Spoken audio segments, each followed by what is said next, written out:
Next we have Bill Turner. We have an update from the Commonwealth followed by question time.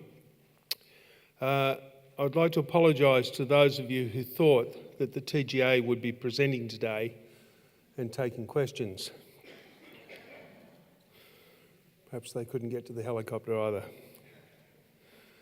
They had given an undertaking to come, but pulled out after programs went to print. This is extremely disappointing given the level of confusion and dissatisfaction with patient access pathways in particular.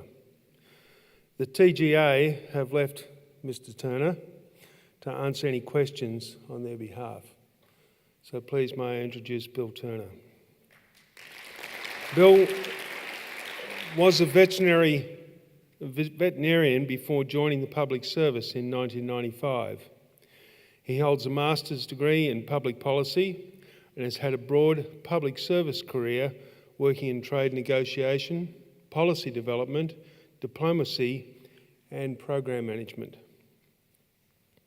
He's been with the Department of Health for 6 years, firstly overseeing the pharmaceutical inspection program before managing the assessment and approval of new and genetic medicines, biological medicines, biologicals and blood and tissues.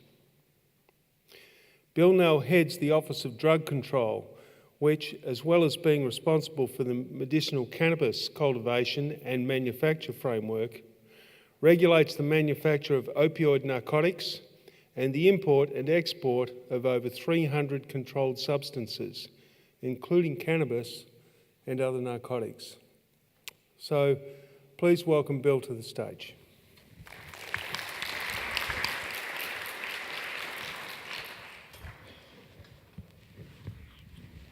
Good morning. Thank you for having me.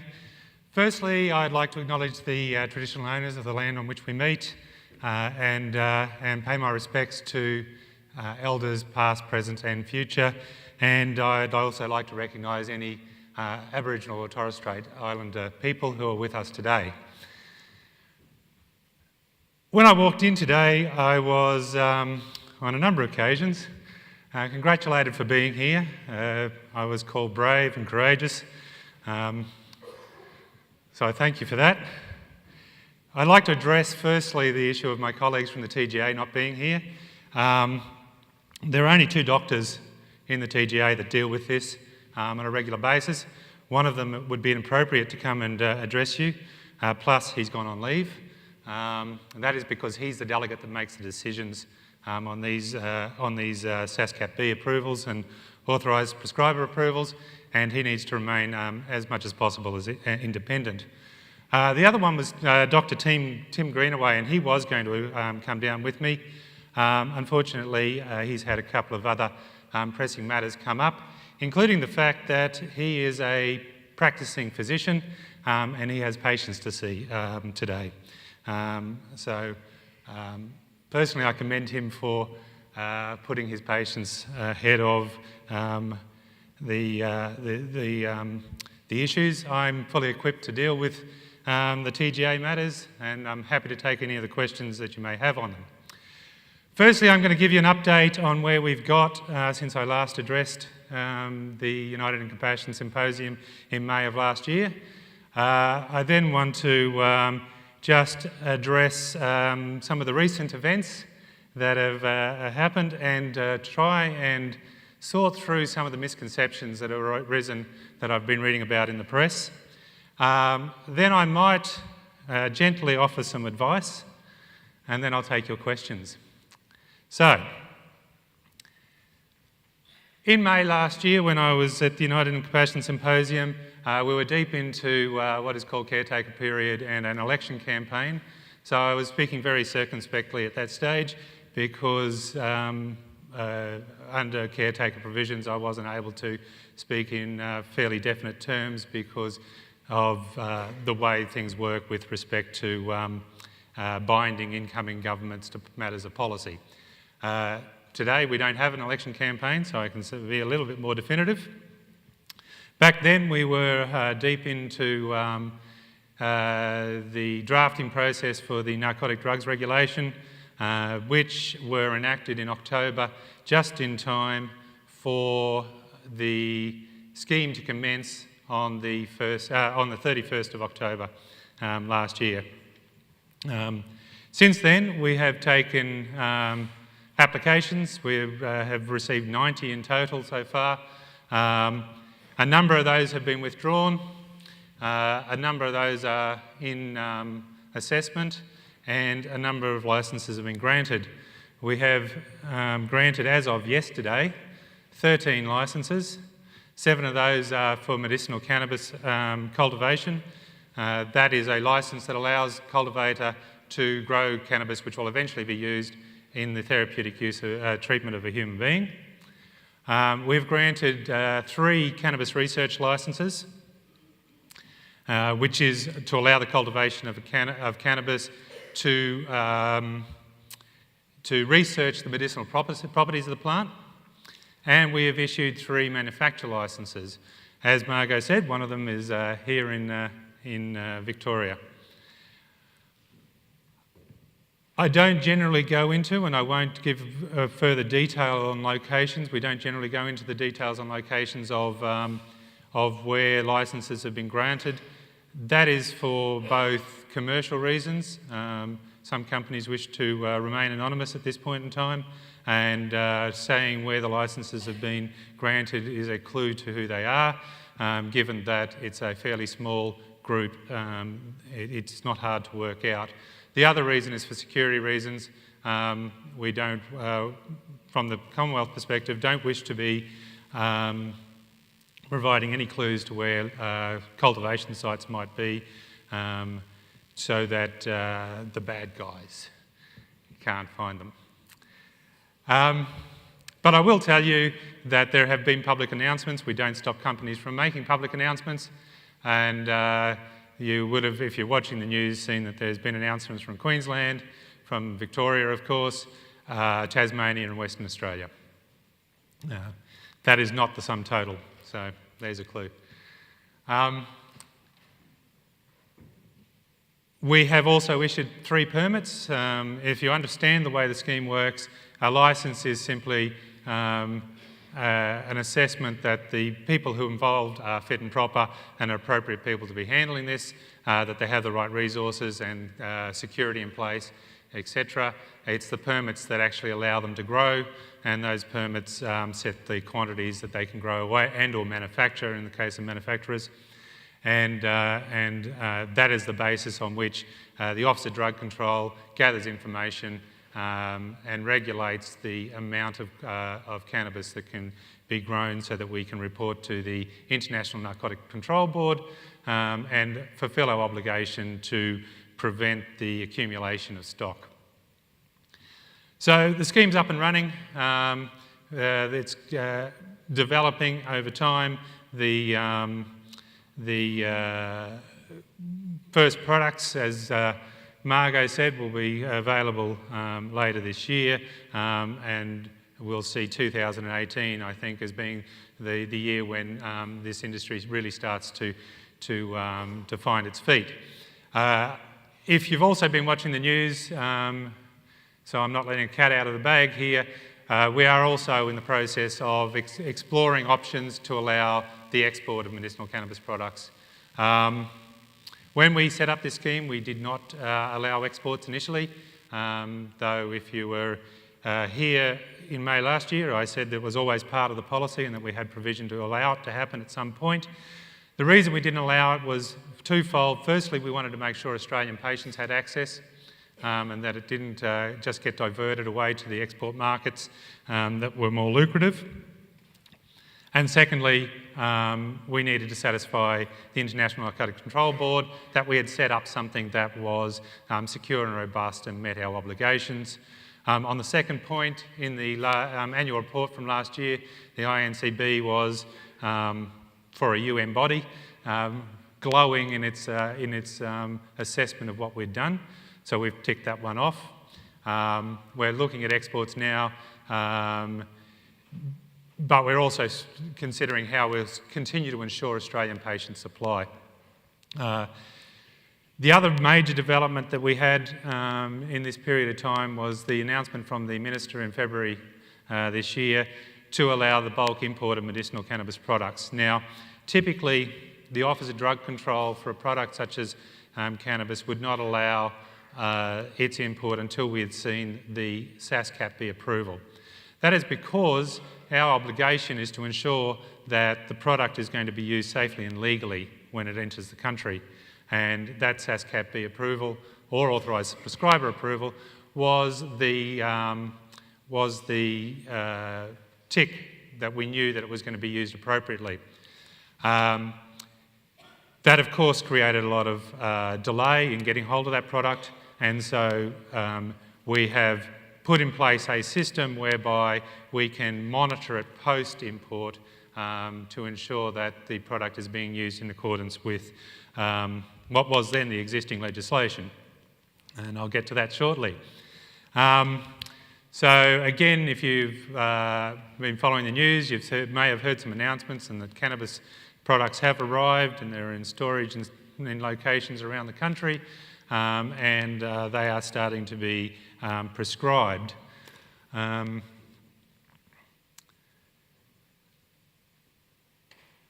Starting to be prescribed somewhat slowly, and I would agree with you there. There is 100 and, as of today, I've just checked the figures, there's been 104 approvals under SASCAP-B, and to our knowledge, and our knowledge is always lagging with respect to authorised prescribers because they only have to report every 6 months in December and January, December and June. To our knowledge, 41 patients have received medicinal cannabis products under the authorised prescriber scheme, which takes it to a grand total of 145. Doing maths on the run. We get a bit of criticism for that, not a lot of patients. All I can say to that is that if we've only had 180 applications. Those 180 applications, by the way, are since July 1992. Contrary to popular belief, medicinal cannabis has not been illegal. It's always had pathways available to it to be prescribed, and some doctors did attempt to do that as early as July 1992. Now that, I'll admit, that approval did not get up because that doctor did not have sufficient evidence to support the prescribing decision that he was making. And in fact, there were four other applications between then and 2008 when the first SASCAP-B was given. But since 2008, there have been these 104 approvals. If the TGA had had 1,000 applications, I'd suggest that we would be closer to 1,000 patients that would have got it. If the TGA had 10,000 applications, I suggest that we would be closer to 10,000 patients that would have got it. The issue here is, contrary to the way it's been reported, is not the TGA standing in the way per se, but it's doctors' reluctance to prescribe. That's the nub of the issue from my perspective. Dr. Bassett talked about cannabis being a medicine, and that is exactly right. It is a medicine. And in this country, we regulate medicine under a framework that says basically we prefer all medicines, if possible, to be registered. And the reason for that is because they have had a full safety, quality and efficacy assessment, and that patients can use them relatively confidently. I say relatively because all medicines come with some risks, and cannabis is no different. But the legislation recognises that it's not always possible to have a registered product, and so it makes various pathways available for medicines to be prescribed in clinical situations where the registered product is not suitable or appropriate or available. And these are the two that I've talked about, the Special Access Scheme Category B, the Authorised Prescriber Scheme, and this is the bit I'll come to, the Special Access Scheme Category A. Now, we just had some great excitement from a public servant's point of view. It may not have been exciting for everybody, but the machinations in the Senate in recent times has been quite interesting and certainly a novel part of my career to date. Senator Di Natale, who stuck in fog in Canberra. I came down last night to avoid that problem. Senator Di Natale brought forward a disallowance motion on therapeutic goods regulations, therapeutic goods and other legislation, narcotic drugs regulations 2016. What these regulations did was to enact provisions to ensure that imported medicinal cannabis products were treated in exactly the same way as domestic medicinal cannabis products. And key amongst those things, and there are a couple other things in it, and that's where I'll get to try and clarify shortly, but key amongst those was to prevent access for imported medicinal cannabis products through the Special Access Scheme Category A. Now, the Special Access Scheme Category A is a prescribe and notify scheme. The doctor has a patient who meets a definition of terminally ill for whom without treatment they will in imminent threat of death, and the doctor can prescribe an unregistered medicine, and then notify the TGA within 28 days that they have done so. This is used 40,000 times a year in Australia for various products. The vast majority of those products, though, are products that are registered in Europe, registered in the US, registered in Japan, have been registered in Australia but withdrawn from the market for some reason. They have all undergone safety, quality and efficacy assessments somewhere in the world, and doctors have what is called here in Australia, and there's equivalents in every country, the product information. The product information details the dose rates, the adverse events that have been seen with the medicine, the contraindications, i.e. what diseases and conditions it should not be used in, the drug interactions, so what happens when you give this medicine and somebody's taking this medicine, what happens, so those sort of interactions can potentially be fatal in some cases. The doctor has a lot of information about what they're going to prescribe. Now, the key point I'd make here, and I was reading the news this morning, and Dr. Caldecott here gave a workshop yesterday, and I unfortunately couldn't attend it, but the media reports that you led off with a story, with a question to the doctors in the place who here was trained about medicinal cannabis when they were at med school, and nobody put their hand up. And this is kind of the issue here. Doctors are uneducated about this. They don't have a lot of information available to them. And until they do, for most of them, my assessment of it is that they would feel that it would be inappropriate for them to be prescribing a medicine they do not understand and they do not know the risks about. And the medical groups don't disagree with that assessment. So coming back to the SASCAT A thing, it's been described as cruel that we weren't allowing it, but in fact the regulations that were put in place in November last year were just a mirror of what was put into the Narcotic Drugs Act in February 2016. And I'd point out that the restrictions that were put into the Narcotic Drugs Act in 2016 were passed unanimously through both houses of Parliament without any dissent. That was the policy of the land, was that medicinal cannabis could only be used through the Special Access Scheme Category B and the Authorised Prescriber Scheme, plus clinical trials and of course the gold standard registered product.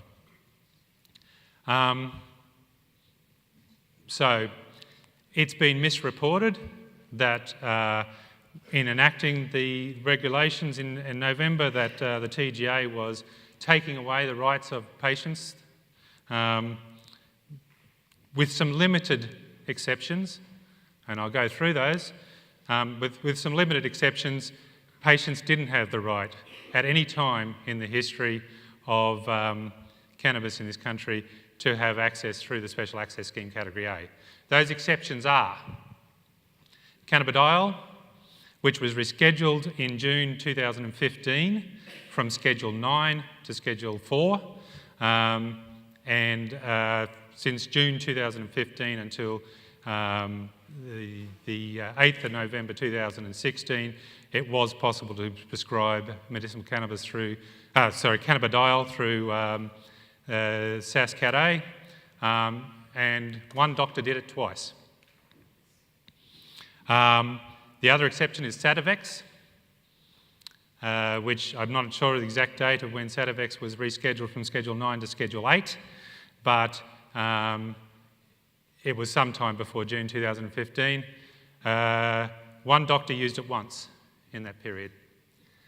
And the other one is Nabilone, which is an artificial THC product, and that has also been prescribed once since it was rescheduled to Schedule 8. So there wasn't a great demand on medicinal cannabis products through the Special Access Scheme Category A during that short period when it was available. And the regulations, as I said, were simply giving effect to the policy that was set out in the Narcotic Drugs Act in the legislation that passed in February of 2016. Some people ask me, how is it so? Because if you read the Narcotic Drugs Act, it doesn't say anything about the Special Access Scheme Category B. It doesn't say anything about authorised prescriber. It's all about legal words and how they relate back to pieces of legislation. But essentially, it talks about an approval or an authority from the TGA.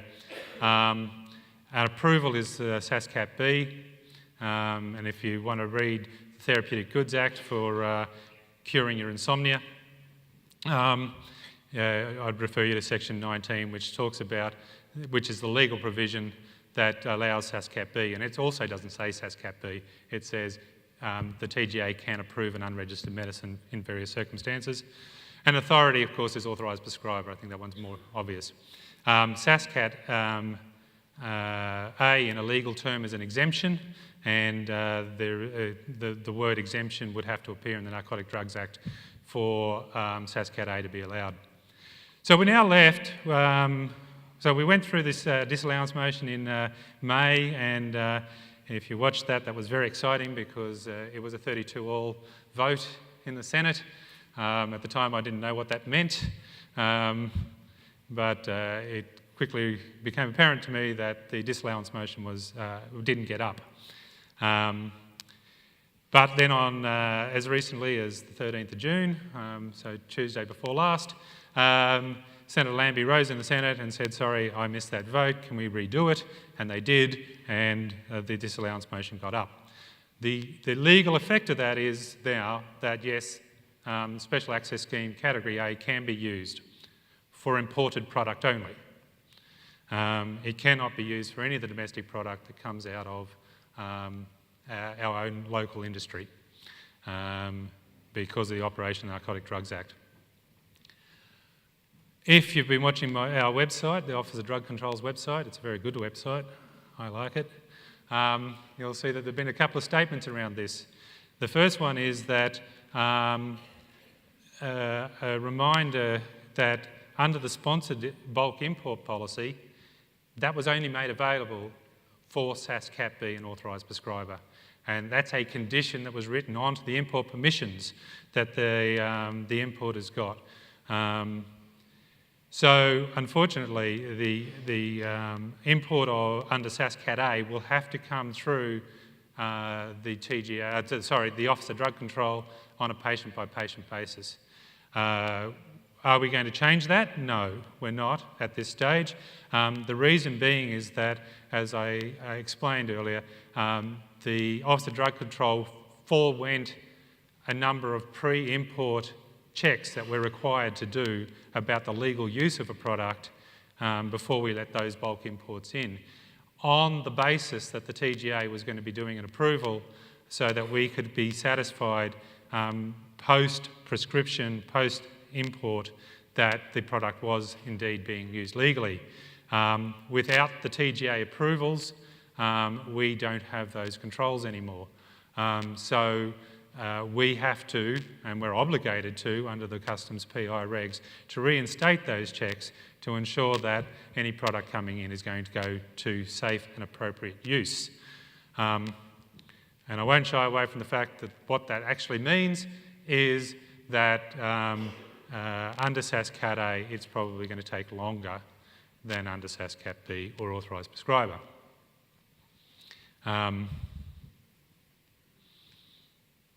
Happy to take questions on that shortly. Some of the other misconceptions that I've heard in the media since this came out, and I'll just try and address them very quickly. There is no such thing as a SAS Cat A list. Okay, so it's been reported that medicinal cannabis has been moved to the SAS Cat A list. There's just no such thing.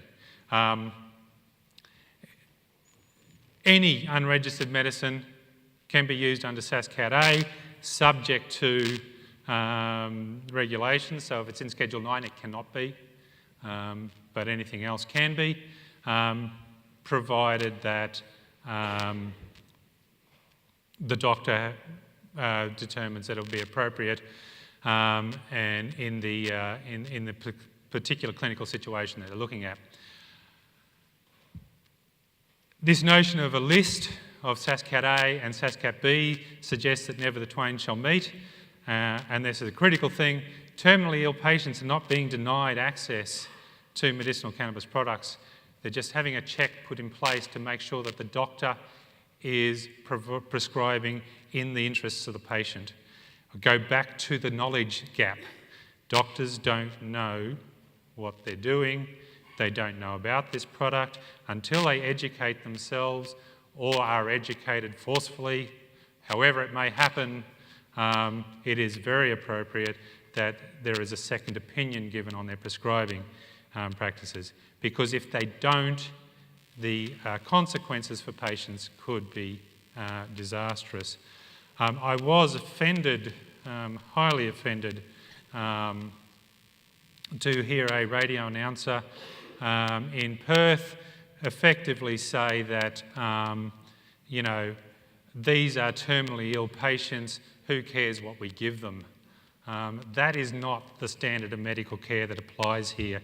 Just because somebody is dying doesn't mean they don't deserve the best treatment possible.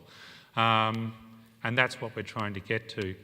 I think that the government, which has been much maligned recently, the ODC and the TGA, we all have the same goal here, in fact. We want to make sure that patients get the best possible care. But an obligation of the TGA, of ODC, is to also protect patients. And we need to get that balance right. So terminally ill patients can get access through the Special Access Scheme Category B, and terminally ill patients are getting access through the Special Access Scheme Category B.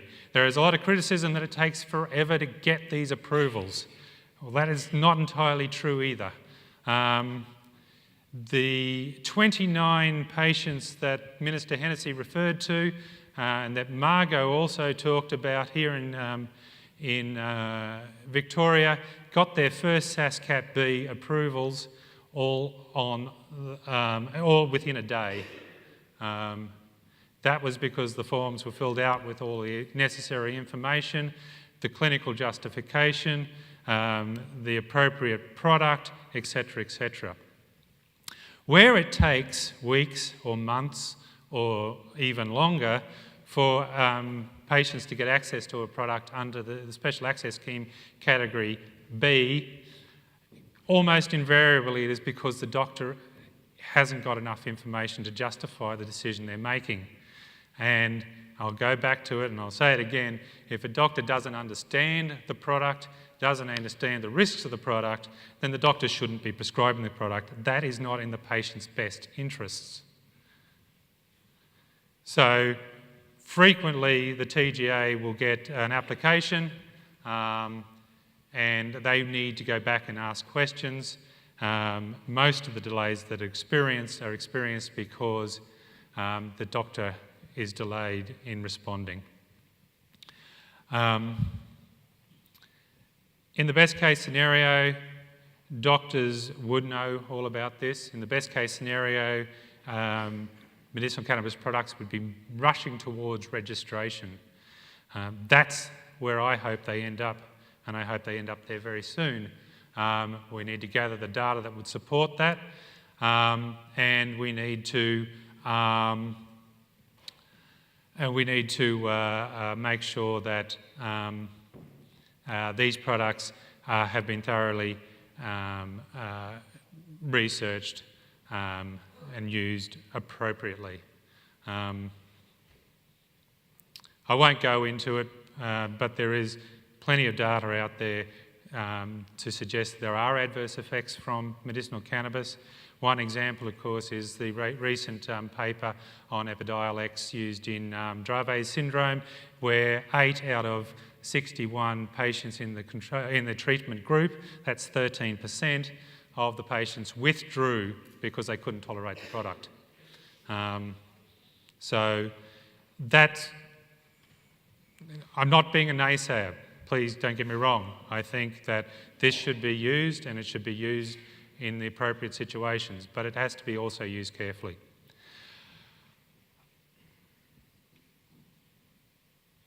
I'd just like to address also some confusion that may have come about through Minister Hunt's comments post the disallowance motions, and that is that the legislation, the regulations that were disallowed, they didn't just deal with SASCAT-A. They dealt with a number of other risk areas. One of them was what is called the personal importation scheme, which allows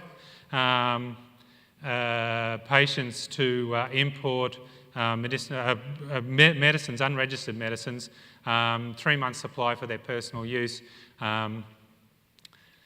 That is, given the nature of the medicinal cannabis frameworks around the country, around the world, where a lot of the time the product is indistinguishable from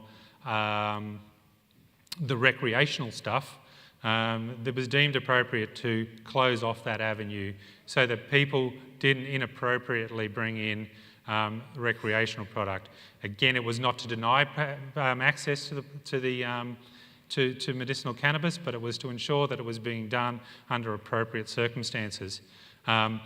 When Minister Hunt, perhaps rather graphically, talked about suitcase loads of cannabis being brought through the border, that's what he was referring to. He wasn't referring to the Special Access Scheme Category A per se.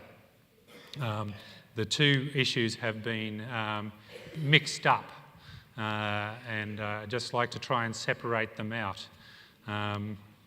At this stage, with respect to the personal importation scheme, I have been deep in consultation with my colleagues from the Australian Border Force since last week, discussing how we will manage any cannabis that does turn up so that they, the officers at the border, are able to distinguish appropriately medicinal cannabis that is being used appropriately from the recreational stuff.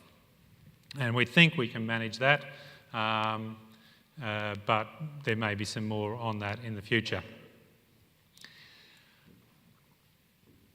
So I've probably well and truly overspoke my time, but I will I mentioned perhaps a little bit of a gentle advice.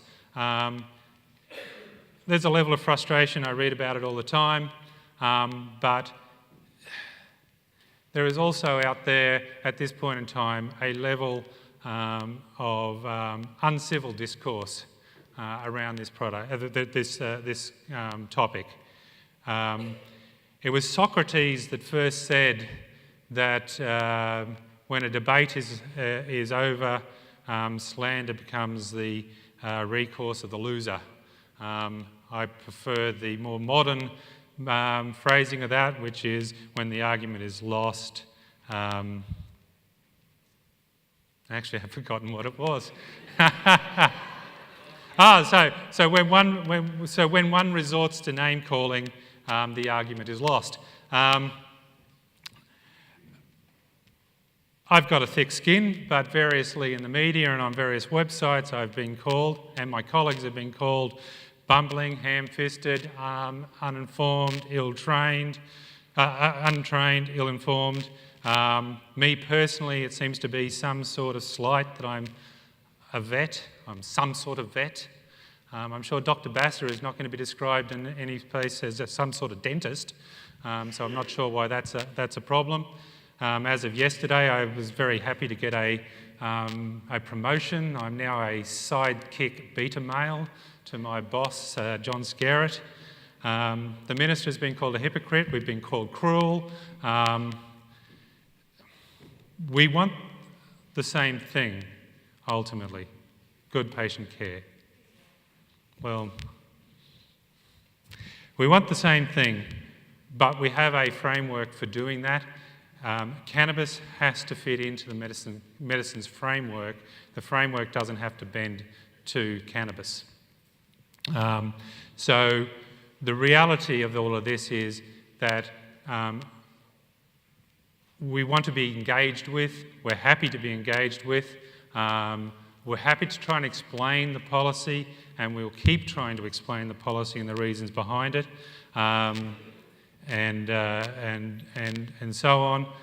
You may not agree with us. You probably never agree with us. I understand that. But at the end of the day, as I think one of the previous speakers said, we're not evil people. We're good people trying to do a job.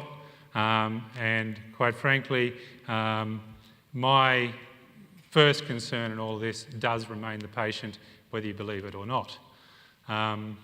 So I just ask that we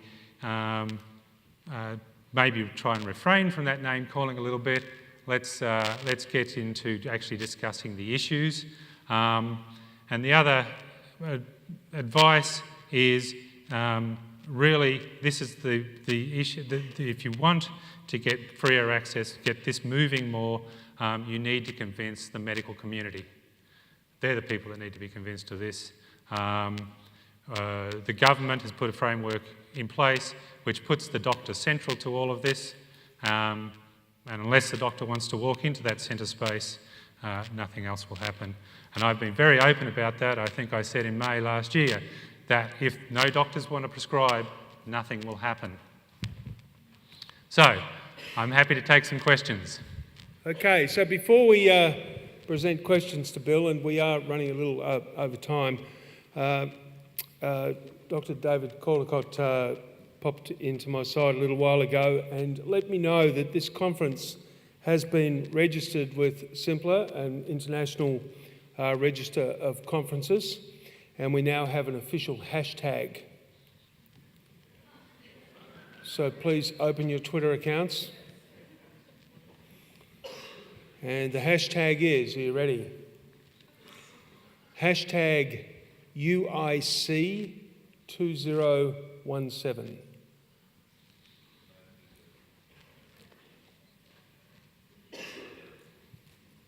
So let's fire those tweets out.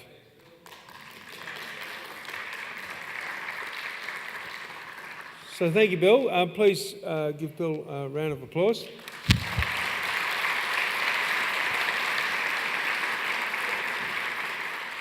And please can I ask that when you put questions forward here, we don't have much time, so it'd be really cool if the questions have an intention to move something forward rather than to make something wrong.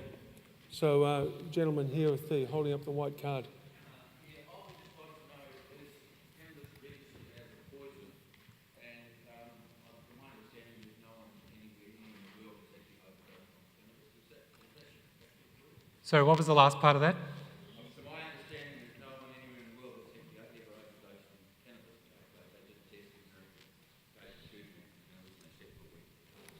So all medicines are registered as poisons. That's the first thing I'd make. So there is when I was talking about Schedule 9, Schedule 4, etc., That is the standard for uniform scheduling of medicines and poisons.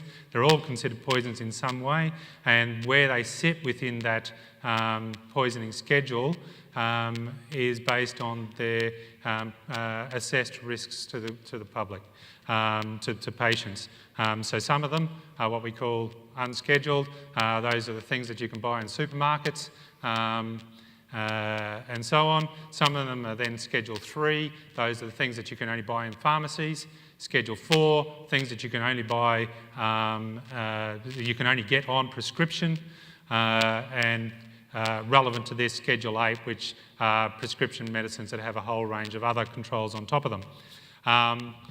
Is it true that nobody's ever overdosed on cannabis? Not to my knowledge.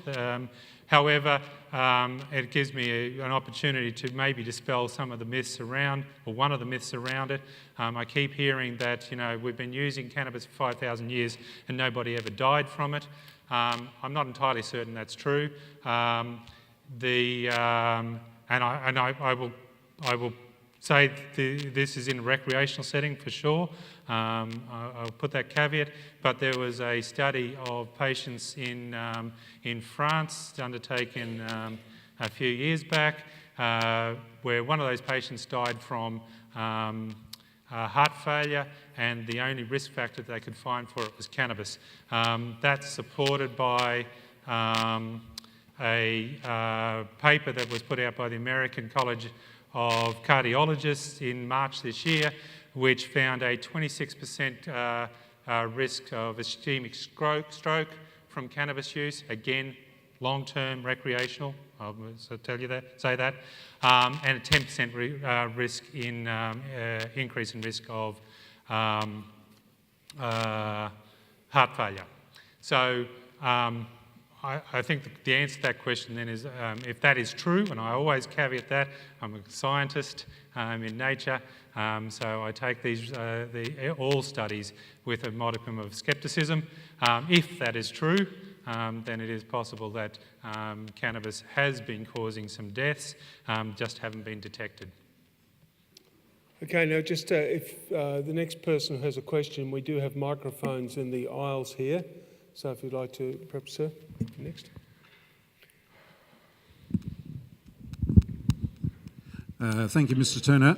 Very interesting. But I'd like to know when we're going to get the regulations between the federal government and the state governments aligned so that doctors who are prescribing under SASB, say for HIV or AIDS, and I've been using cannabis for years under that, but of course it's illegal, and it's illegal in the state of New South Wales. So even if the doctor is prescribing under your regulations in New South Wales, he can't do it legally. Now, the Federal Minister has promised to sort that out. Could you perhaps give us all a bit of an explanation when that's going to happen? Because we really can't get the compassion that we want, and that is for people to be accessing cannabis, if the feds and the states aren't aligned on the regulations.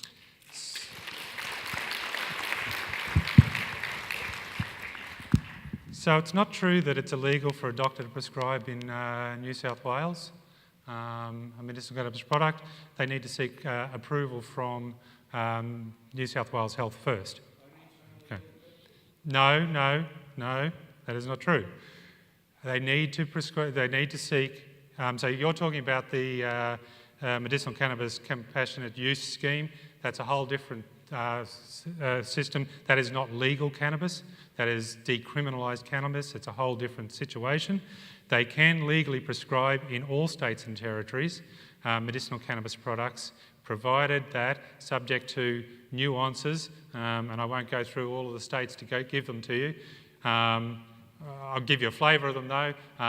In some states it's only specialists that are allowed to do it. In some states it's GPs with specialist recommendation.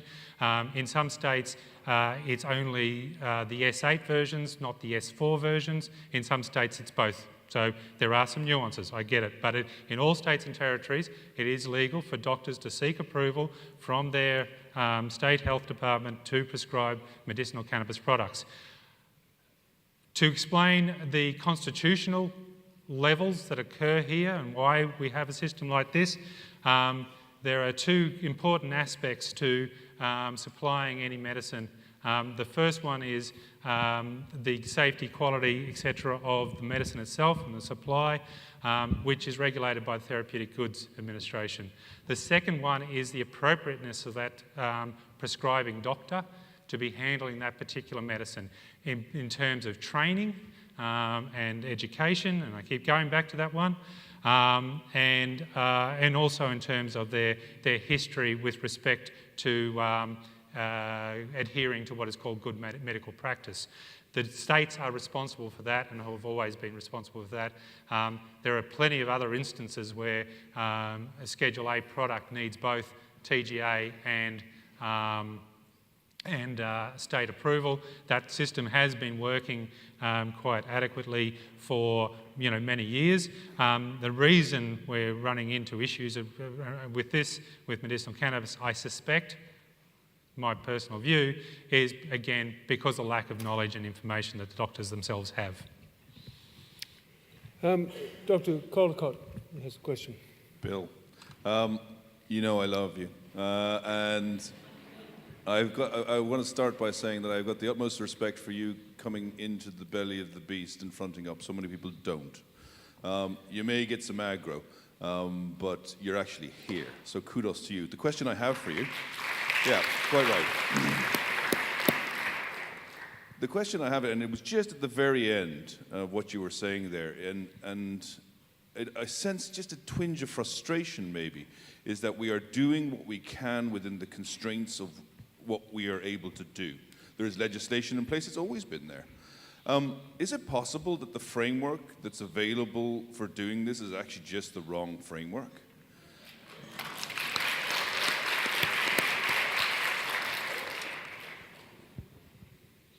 Everything's possible. I love you too, David. Look,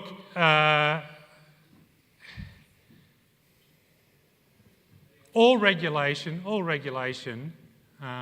when it's put in place, is not perfect. It don't matter what it is, whether it's, taxi regulation or natural gas regulation is topical at the moment, bank regulation. That's why we have parliaments. I mean, if we could put perfect regulation into place, then the first parliament in 1901 would have done it, and we could have got rid of it. It'd been done, dusted.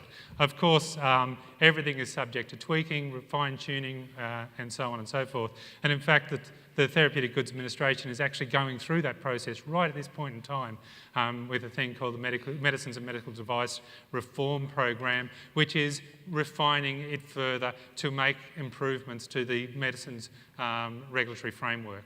The thing about it is that, again, medicinal cannabis is an outlier in this space in the sense that, and for good reasons, 8 decades of prohibition, it hasn't been subject to the research that lots of other substances have. Substances that are far more toxic, I agree with you, and so on and so forth. So, in fact, what we're doing here, and it's a good opportunity to address this, because another thing I hear in the media is, well, we should be treating this like any other medicine. Well, we're not, and here's why we're not. If we were treating this like any other medicine, we would not have made the legislative changes in February last year to allow its cultivation. If we were treating this like any other medicine, we would not have rescheduled it from Schedule 9 to Schedule 8, because there isn't enough information to support that at this point in time, at least none that was presented. Maybe there is, it's great. We would not be allowing the bulk imports. We would not be going out and working to provide prescribing guidances for doctors to address the education deficit. None of these things have happened for any other medicine in the history of Australia. Okay? So we're doing those. We're not treating them like any other medicine in that sense. But that is to allow cannabis to take its place within the medicines regime. I hear all the time that, cannabis is unique because it's so complex, right? Guess what?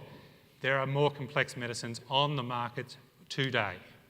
So if we want to talk about biological medicines, which are vat-grown, fermented medicines with molecular weights far exceeding anything that you'll get out of a cannabis plant, with active ingredients which far outnumber those that you'll find in the cannabis plant, where you can't simply say there is this much of that and that much of that. You have to work on ranges of the chemicals that are in these heterogeneous masses.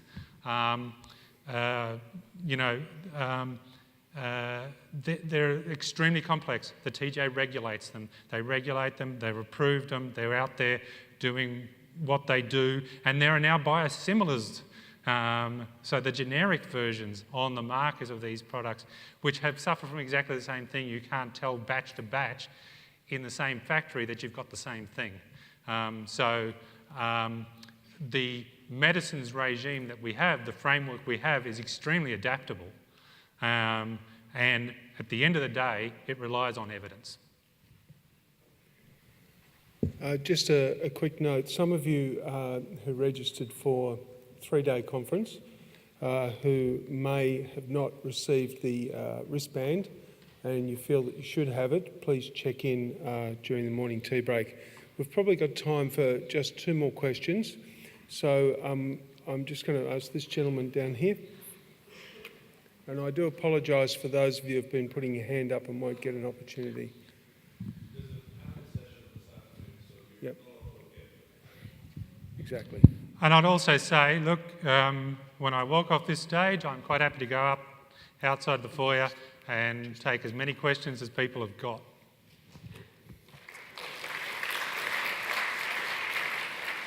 Thanks, Bill. Reece Cohen. I wonder if you could speak more about the work that you and your colleagues are doing to build education programs for doctors. Clearly, it keeps being emphasised that it's the big missing link, but I think it's hard for most people to see how that gap is going to be filled. And clearly, doctors are time poor. Clearly, this information is not packaged in an accessible format yet. And since you and your colleagues have the power to determine what is sufficient evidence and what is not, or what is sufficient justification for prescribing and what is not, you seem to have access to that knowledge. How are you going to disseminate that to doctors? So in that space, I mentioned one of the things that we would not normally do, and that is the development of clinical guidances. The TGA with the states and territories, it's not just a TGA activity. It's a very unusual activity for the TGA, who is kind of, you understand the role of a medicines regulator. It's to assess applications that come to it, not to actively go out there and encourage medicines per se. So it is a very unusual space. The work started with a literature review, which has replicated a lot of things that have been out there already done, but has helped to draw on developing in the first instance two documents, but there will be further ones. One on the use of cannabis in epilepsy, and the other one on the use of cannabis in palliative medicine. The TGA has been organising meetings with clinical groups to discuss that evidence base and the development of these guidances. I make a clear distinction here between a guidance and a guideline. In medical practice, a guideline is a binding document to how they should be doing their work, whereas this is a guidance to doctors to give them information and to help also provide a consistent approach nationally with how these are done. ETA later this year. So there's been a number of meetings. There are some more in July, and these guidances will be published sometime towards the end of this year. And final question, the gentleman over here. Professor Simon Eckerman from the University of Wollongong Australian Health Services Research Institute. Bill, I'm just interested, in terms of the framework you've presented, you've talked about the need for evidence and that the process is driven by evidence, etc. In that context, I'm just wondering why we still haven't got access for adult pain populations and antiemetic use in cancer patients, particularly when the US National Academy of Sciences have made it very clear there's definitive and substantive evidence in those two populations. Why do we only have access in paediatric populations where we've actually got the lowest level of evidence?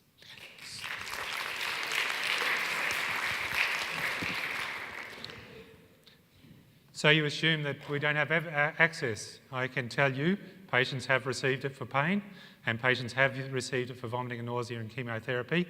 Pardon? Sorry? No, well, sorry, we've misrepresented that. There have been a range of conditions that have been approved under SASCAT B. In fact, epilepsy would be a smaller proportion of those, bolstered by the Victorian figures. There have been patients that have received it for pain. There have been patients that have received it for chemotherapy treatment. There have been patients that have received it for a whole range of other things, and I mean, I've got a list there on my computer that I can get up. The authorised prescribers, there are only 25, I know, because that's all that have applied. So, and that gets to the nub of the issue. But the 25th, which was approved a few weeks back, is an oncologist who is using this to treat vomiting and nausea in chemotherapy in adults. And again, the issue becomes, and this is the nub of it, the doctors aren't knocking down our doors with the applications. We're approving them when we do get them, but they're not knocking down the door. And, you know, we go back to the education. They don't know enough. When they do know more, perhaps we'll get more applications. In your guidance, in your process of... And we will welcome them. You know, it's... You know, we're not here to stand in the way, we're just here to make sure it's appropriate. Do you admit that those are the populations with the highest level of evidence following the National Academy of Sciences? My views on this, I haven't fully reviewed what the National Academy of Sciences said, but if you wanted to bring up that document, we wouldn't prescribe for epilepsy because it said there's no evidence to support its use in epilepsy or cancer or some of the other things. So I'm not going to. The TGA doesn't base its decisions on that, and I'm not going to involve it in the debate. But you're right. What it said was pain, spasticity, and multiple sclerosis, and antiemetic and chemotherapy were the only conditions where there was substantive evidence to support its use. But again, the TGA is not restricting itself to that. It's not looking at it and going, well, that's all we're going to do. Right? Well, these 29 kids down here in Victoria would not have got the medicines that they've got. Okay, so thank you very much. Please thank Bill for his presentation today.